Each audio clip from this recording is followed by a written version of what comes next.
Who is Kratos? I know, he's the protagonist of the God of War games, but who was he originally? Where did this now iconic character come from? Is he A, an original character developed by brilliant artists, storytellers, and game designers, B, a violent deity from ancient Greek myth who personified strength and used that strength to punish anything that got in his way, or C, all of the above? If you answered C, you're correct. But now you might be wondering, how can both of these things be true at once? How do you know of me? That is actually a tricky question to answer, so let's delve deeper into the mythology of Kratos and the creation of Kratos.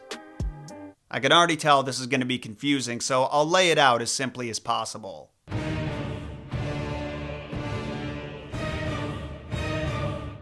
Basically, when Santa Monica Studios began developing the hero for their new bloody beat-em-up set in ancient Greece, they wanted a character like no one had ever seen before. One who emanated power, rage, strength, and allowed the player to live out their bloodiest, most violent fantasies. Emphasis on fantasies. Since the game took place in the world of myth, it wasn't restrained by the rules of reality, and so the scale of its story, levels, and enemies was turned all the way to 11. And they needed a character to match that energy. Their unnamed protagonist went through a number of interesting and unique designs during his development. Visual artist Charlie Wen was given the following adjectives to work with: brutal, nasty, violent, antisocial, angry, fuck you. This led to a wide variety of designs. Concept art shows Kratos covered in armor from head to toe, with long flowing hair, and even with a little companion like a dog or a baby on his back. But ultimately, none of these were found to be very suitable for their vision. The artists found as they stripped their hero of excessive design elements, the more raw and animalistic he felt. But they couldn't make him a plain Jane either, so they gave him a tattoo, a scar over his eye, some facial hair, and the angriest expression you could possibly imagine. I mean, seriously, I've never seen someone in real life look as angry as Kratos does.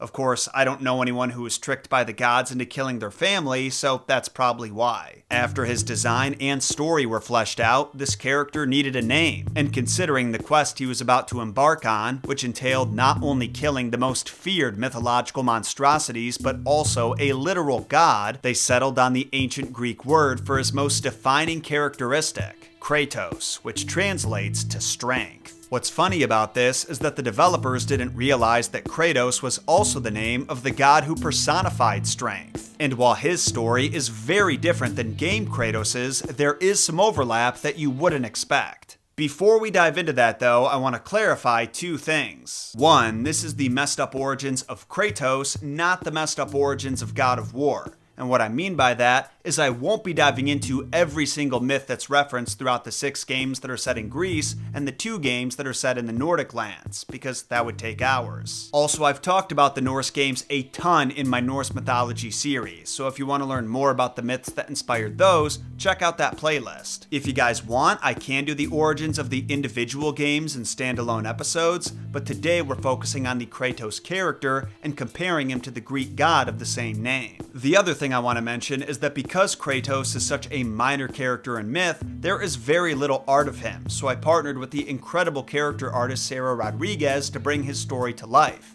and that partnership was made possible by today's sponsor, Squarespace. Websites are infinitely useful tools for making money and marketing your business, and while building a website used to be a complicated endeavor you had to hire a professional for, Squarespace has completely changed the game. They give you all the tools you need to design a beautiful website easily and affordably, no matter how new to web design you are. To start, they give you a huge selection of award-winning templates to choose from, and thanks to their Fluid engine, you don't have to do any coding. Just drag and drop wherever you please. Whether you need a way to schedule reservations and appointments, show off your art portfolio, or treat your followers to exclusive content, you can make it happen with Squarespace. They also give you access to marketing tools and analytics so you can capitalize on trends and check your website's performance. And on the rare occasion you run into a problem, their customer support team is available 24/7 to fix it fast. So if you want to take your small business, side hustle, or passion project to the next level, go to squarespace.com/JohnSolo to start a completely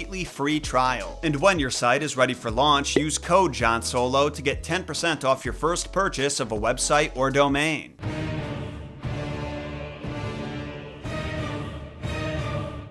When the director of God of War 3, Stig Asmussen, was discussing how the game's Kratos shared his name with the Greek god, he called the coincidence a happy mistake, because both Kratoses act as pawns for the Olympians. Throughout the game's Greek era, we see Kratos acting out the will of Ares, Athena, Zeus, and more. Now granted, in his case, his end goal is his own personal gain. He's not doing these guys favors just because he loves them so much. I have faithfully served the gods for 10 years. When will you relieve me of these nightmares? But more often than not, the gods are manipulating him, leading him around like a donkey following a carrot on a stick. We never promised to take away your nightmares. No man, no god could ever forget the terrible deeds you have done. Now, Kratos in myth is not nearly as tragic a figure, but he is a servant of Zeus and fully aware of it, openly discussing this fact in the most well-known story he appears in. The oldest written mention of Kratos we found is in the Theogony, written by Hesiod around 7th century BCE, and it's very brief. He's only mentioned in passing in a list of his siblings where we get a short biography of his family. Honestly though, I think this is one of the cooler side stories in Greek mythology that nobody really talks about. You see, at the start of the Titanomachy, the 10-year war between the Titans and Olympians for control over the cosmos, Zeus called forward all of the Titans who had been doing their own thing while Uranus and Kronos were in control. He said that any Titan who joined him in the war against Kronos would get to keep control of their domain, and any who didn't have a domain would be given one. As an added incentive, he even offered them season tickets to their domain's WNBA games, but for some reason, no one took him up on that. When the Titan Oceanos, who personified the earth-encircling river of the same name, heard this announcement, he reached out to his daughter Styx, the goddess of hatred and the underworld river that Charon ferried souls across. He advised Styx to take Zeus up on his offer. She had just had 4 children with Pallas, the Titan god of warcraft, and it was in their family's best interest to get on Zeus's good side. Sidebar, I think it would have made perfect sense for the game's Kratos to also be the son of Styx and Pallas, considering their domains are hatred and warcraft. It doesn't get any more on the nose than that, but the developers chose to make him the son of Zeus and a woman named Callisto, who was very loosely inspired by the Callisto from myth. Depending on which version of her story you read, Callisto was seduced by Zeus, and either he turns her into a bear to hide her from Hera, or Artemis transforms her as a punishment for violating her vow of chastity. The Callisto in-game doesn't turn into a bear per se, but rather a hideous beast that makes bear noises.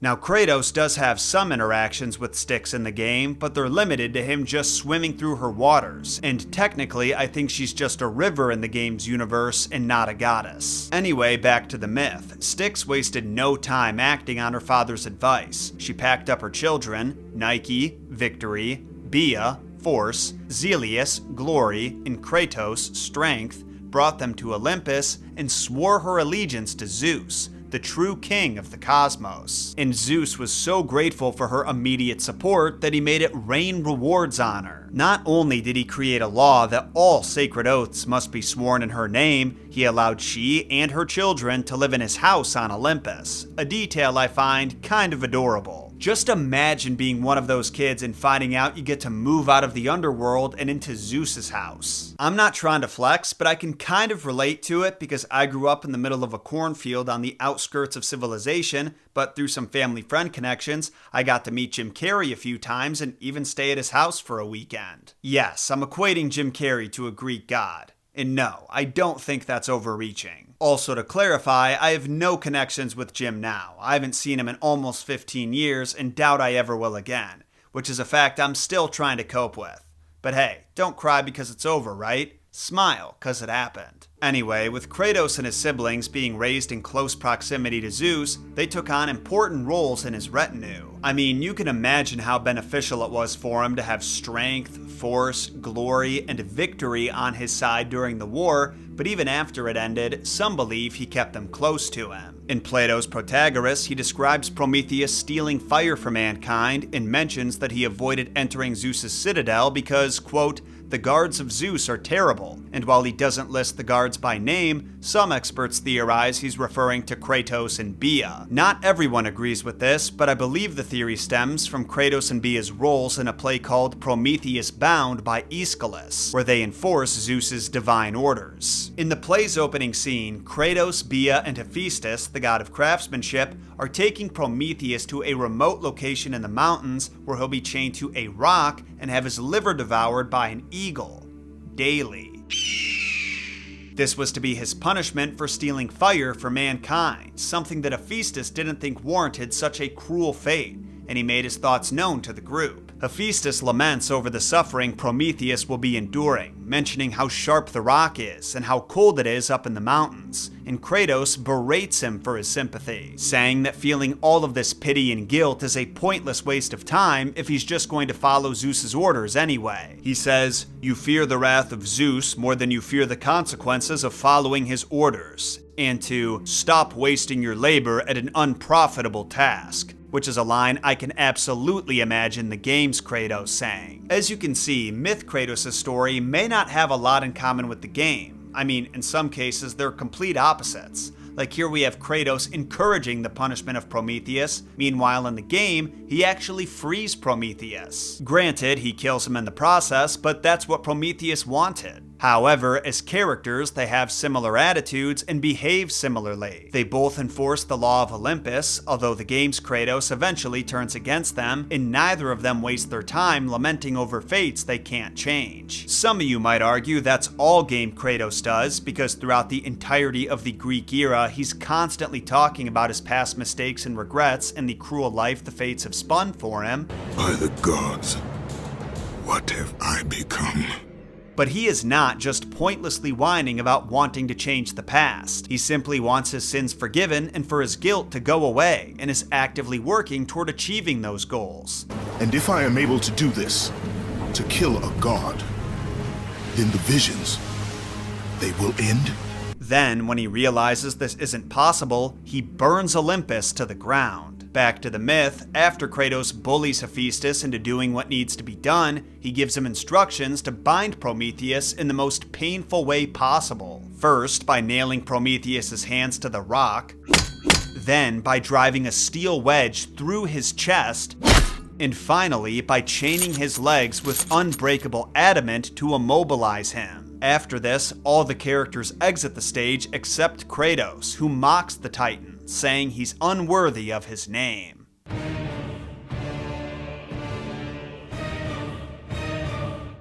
While Kratos bears a loose resemblance to the god of the same name, his story has more in common with the tragic heroes of myth, like Heracles and Oedipus. Heroes who were on a path toward greatness but made a life-changing mistake that left a permanent stain on their soul. For Oedipus, that was killing his father and marrying his mother. Icarus flew too close to the sun and melted the wax holding his wings together, and Orpheus was on the cusp of rescuing his wife from the underworld when he broke his promise to Hades by looking back and then lost her forever. In my opinion, the hero who bears the strongest resemblance to Kratos would be Heracles. Both men were manipulated by the gods into killing their families in a blind rage, and what makes them unique compared to other tragic figures is that their stories don't just end after the mistake is made. In fact, both men went on a journey of atonement that lasted over a decade and ultimately would be far more famous for what they accomplished on this journey instead of the cruel act that put them on that path. The biggest difference between them is why they did it. In Heracles' case, he was simply living too happy of a life for Hera's comfort, so she cursed him with insanity and he mistook his family for monsters that had to be slayed. But Kratos was after power and the thrill of victory. Ares! Destroy my enemies, and my life is yours.